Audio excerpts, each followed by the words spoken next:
प्यारे विद्यार्थियों, एक बार फिर आप सभी का भूगोल की इस ऑनलाइन कक्षा में स्वागत है।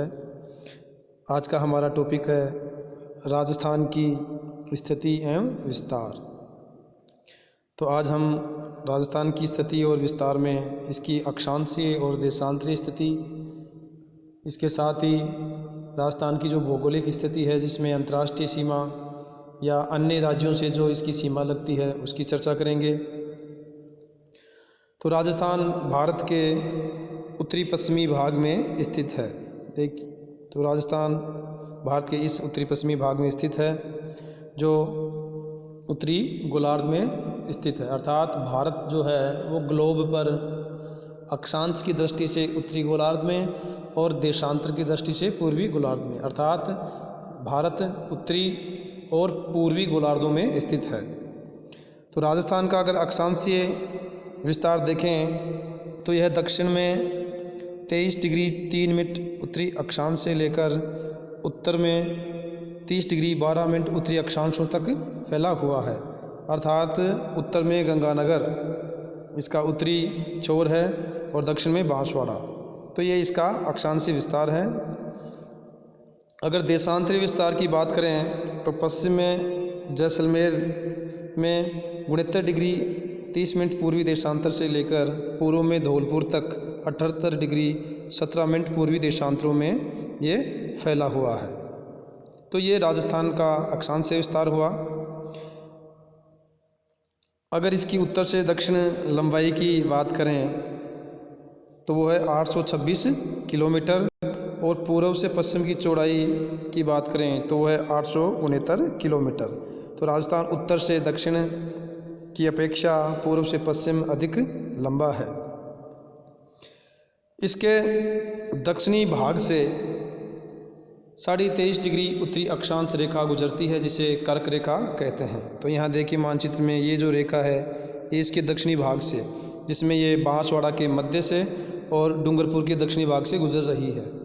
अर्थात राजस्थान से जो कर्क रेखा है वो 2 जिलों से गुजर रही है, जो बांसवाड़ा के बीचों बीच और डूंगरपुर के दक्षिणी भाग से।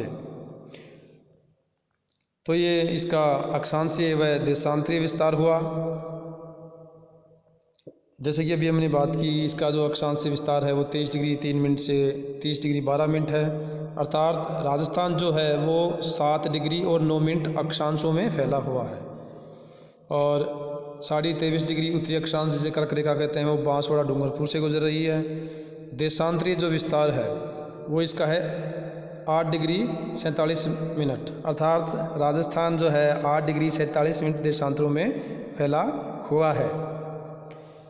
इसके उत्तरी छोर की बात करें तो इसका जो उत्तरी स्थान है वो है कोणागांव, जो गंगानगर में है।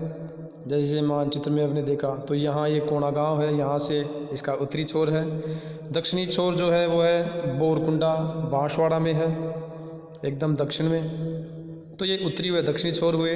साथ ही इसका पश्चिमी छोर है जैसलमेर में कटरा गांव है, जो इसका एकदम पश्चिमी बिंदु है।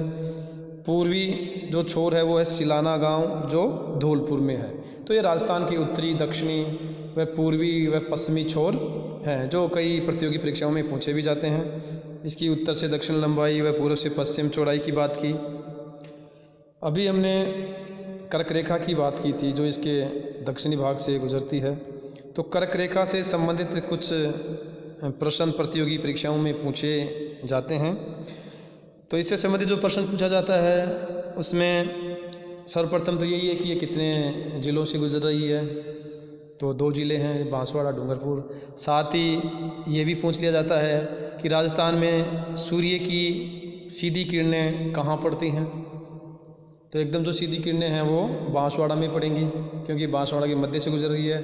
और सर्वाधिक जो तिरछी किरणें हैं वो गंगानगर में पड़ेंगी, क्योंकि हम जानते हैं कि सूर्य की जो किरणें हैं वो भूमध्य रेखा के आसपास के क्षेत्रों में लंबवत होती हैं। अर्थात जो कर्क रेखा है उत्तर में 23.5 डिग्री और दक्षिण में जो मकर रेखा है 23.5 डिग्री दक्षिण अक्षांश, इन क्षेत्रों में ही सूर्य की किरणें सर्वाधिक लंबवत होती हैं। तो राजस्थान के दक्षिणी भाग से जो कर्क रेखा गुजर रही है तो यहाँ तक तो सीधी किरणें पड़ेंगी। जैसे जैसे अपन उत्तर की ओर बढ़ते जाएंगे सूर्य की किरणों का तिरछापन बढ़ता जाता है।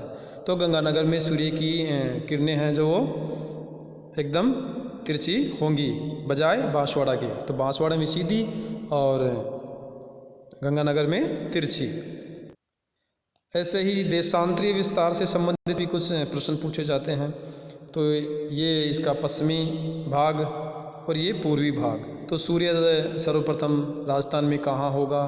तो पूर्व में जो भाग स्थित है वहाँ सबसे पहले सूर्योदय दिखाई देगा, यहाँ धौलपुर में, और सबके बाद में होगा जैसलमेर में, क्योंकि पृथ्वी जो है वो पश्चिम से पूर्व की ओर घूमती है, इसलिए सूर्योदय पहले पूर्वी छोर की ओर दिखाई देता है। तो इस तरह के कुछ प्रश्न प्रतियोगी परीक्षाओं में पूछे जाते हैं। तो अक्षांशीय व देशांतरीय विस्तारों की हमने चर्चा की है। अब राजस्थान का जो क्षेत्रफल है वो है 3,42,239 वर्ग किलोमीटर। तो राजस्थान क्षेत्रफल की दृष्टि से भारत का सबसे बड़ा राज्य है। इसके बाद में महाराष्ट्र, मध्य प्रदेश, आंध्र प्रदेश, उत्तर प्रदेश आदि राज्य आते हैं। देश के कुल क्षेत्रफल की अगर बात करें तो राजस्थान देश के कुल क्षेत्रफल का है 10.41%। राजस्थान की आकृति है वो विषमकोण चतुर्भुज की तरह है, या इसे हम रोम्बस भी कह सकते हैं, या पतंगाकार आकृति भी मानी जाती है। तो राजस्थान की आकृति है विषमकोण चतुर्भुज। क्षेत्रफल की अगर हम बात करें तो राजस्थान की अगर तुलना विश्व के अन्य देशों से करें तो राजस्थान अन्य देशों से काफ़ी बड़ा है क्षेत्रफल में। जैसे कि श्रीलंका से ये 5 गुना बड़ा है क्षेत्रफल में, इजराइल से 17 गुना बड़ा है, इंग्लैंड से 2 गुना है, जापान और जर्मनी के लगभग बराबर है। इस तरह राजस्थान एक काफ़ी बड़ा राज्य है क्षेत्रफल के अनुसार। अगर इसकी भौगोलिक स्थिति की बात करें, अर्थात इसकी जो अंतर्राष्ट्रीय सीमाएं या अंतर्राज्यीय सीमाएं हैं उसकी बात करें तो राजस्थान की स्थलीय जो सीमा है इसकी कुल लंबाई है 5,920 किलोमीटर।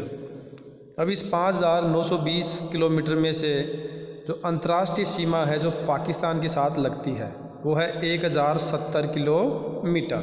तो जो कुल स्थलीय सीमा है वो है 5,920 किलोमीटर, और उसमें से भी पाकिस्तान के साथ जो लगती है वो है 1,070 किलोमीटर। अब पाकिस्तान के साथ राजस्थान के जो ज़िले अंतर्राष्ट्रीय सीमा बनाते हैं उनमें उत्तर से अगर बात करें तो श्री गंगानगर है जिसकी 210 किलोमीटर सीमा लगती है, बीकानेर की 168 किलोमीटर लगती है, जैसलमेर की 464 किलोमीटर लगती है, और बाड़मेर की 228 किलोमीटर। तो राजस्थान के 4 ज़िले पाकिस्तान के साथ अंतर्राष्ट्रीय सीमा बनाते हैं। तो उत्तर में श्री गंगानगर के हिंदुमल कोट से अंतर्राष्ट्रीय सीमा शुरू होती है राजस्थान में, और बाड़मेर के शाहगढ़ तक जाती है।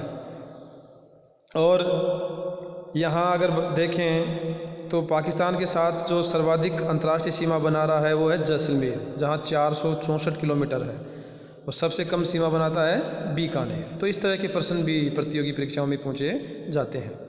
अब ये मानचित्र आप देखिए, अभी हमने जो बात की है कि अंतर्राष्ट्रीय सीमा, तो यहाँ हिंदुमल कोट है, यहाँ से शुरू होकर ये श्री गंगानगर हो गया, ये बीकानेर हो गया, ये आपका जैसलमेर हो गया, और ये बाड़मेर। तो यहाँ तक ये अंतर्राष्ट्रीय सीमा है जो पाकिस्तान के साथ लगती है।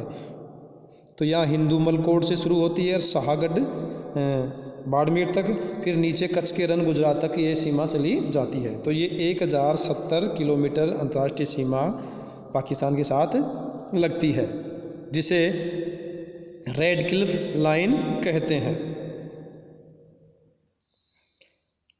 अंतर्राष्ट्रीय सीमा के अलावा राजस्थान की जो पड़ोसी राज्यों से सीमा लगती है वो है 4,850 किलोमीटर। अर्थात जो कुल थी 5,920, उसमें से अंतर्राष्ट्रीय सीमा 1,070 निकाल दें तो जो अन्य राज्य हैं उनके साथ जो राजस्थान की सीमा लग रही है वो है 4,850 किलोमीटर। अब राजस्थान की जो अन्य पड़ोसी राज्यों से सीमा लगती है उसमें पंजाब के साथ 89 किलोमीटर, हरियाणा के साथ 1262 किलोमीटर, उत्तर प्रदेश के साथ 877 किलोमीटर, मध्य प्रदेश के साथ 1600 और गुजरात के साथ 1022 किलोमीटर सीमा लगती है। तो यहाँ आप देखिए जो सर्वाधिक सीमा है वो किस राज्य से लग रही है? मध्य प्रदेश के साथ 1600 किलोमीटर, और सबसे कम किसके साथ लग रही है? पंजाब के साथ 89 किलोमीटर। तो यहाँ आपको इस तरह भी ये याद रखना होगा कि सबसे ज़्यादा किसके साथ है, सबसे कम किसके साथ है, या बढ़ते हुए क्रम में या घटते हुए क्रम में, इस तरह के कुछ प्रश्न पूछे जाते हैं। अब ये मानचित्र देखिए आप, यहाँ जो पंजाब है तो पंजाब के साथ जो सीमा है वो राजस्थान के 2 ज़िले बनाते हैं, श्री गंगानगर और हनुमानगढ़। फिर इसके पास है हरियाणा, तो हरियाणा के साथ जो ज़िले राजस्थान की सीमा बनाते हैं उनमें हनुमानगढ़, चूरू, झुंझुनू, सीकर का ये हिस्सा, फिर जयपुर का ये देखिए ये कोना, अलवर और भरतपुर। तो ऐसे कितने ज़िले हो गए? 1, भरतपुर, अलवर 2, जयपुर 3, सीकर 4, झुंझुनू 5, चूरू 6 और हनुमानगढ़ 7। तो ऐसे करके 7 ज़िले हैं वो हरियाणा से अंतर्राज्यीय सीमा बनाते हैं, और पंजाब के साथ मात्र 2 ज़िले, श्री गंगानगर और हनुमानगढ़। इसके बाद में अगर देखें तो ये उत्तर प्रदेश है, तो उत्तर प्रदेश के साथ जो ज़िले सीमा बना रहे हैं उनमें भरतपुर और धौलपुर, तो यूपी के साथ भी मात्र 2 ज़िले ही सीमा बनाते हैं। इसके अलावा अगर अपन देखें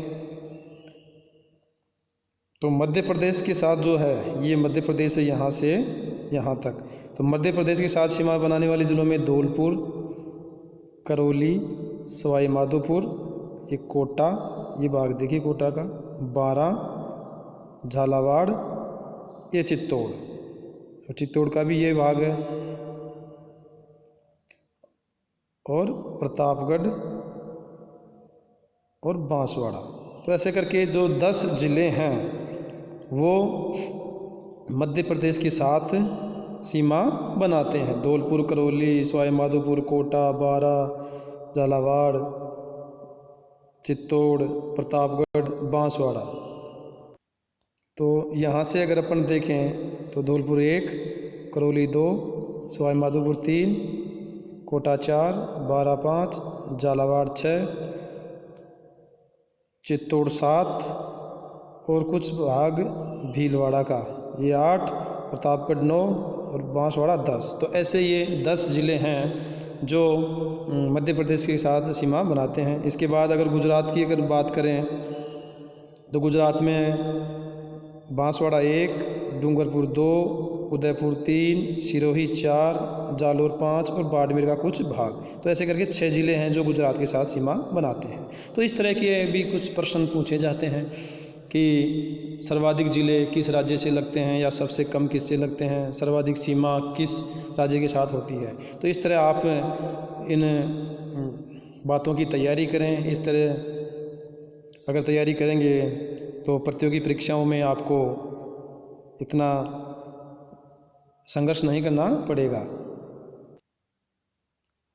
तो हमने राजस्थान की जो स्थिति और विस्तार है इसकी मुख्य मुख्य बातों की चर्चा की है। इसके अलावा अगर प्रशासनिक आधार पर देखें तो वर्तमान में राजस्थान में 7 संभाग हैं और 33 ज़िले हैं, और राजस्थान का जो एकीकरण है वो 7 चरणों में पूरा हुआ है। और जो वर्तमान राजस्थान है वो 1 नवंबर 1956 को अस्तित्व में आया था। आज़ादी से पहले यहाँ कई छोटी बड़ी रियासतें थी और उन रियासतों को सरदार वल्लभ भाई पटेल के नेतृत्व में भारत में मिलाया गया। तो वर्तमान में राजस्थान में जो है 33 ज़िले और 7 संभाग हैं। धन्यवाद।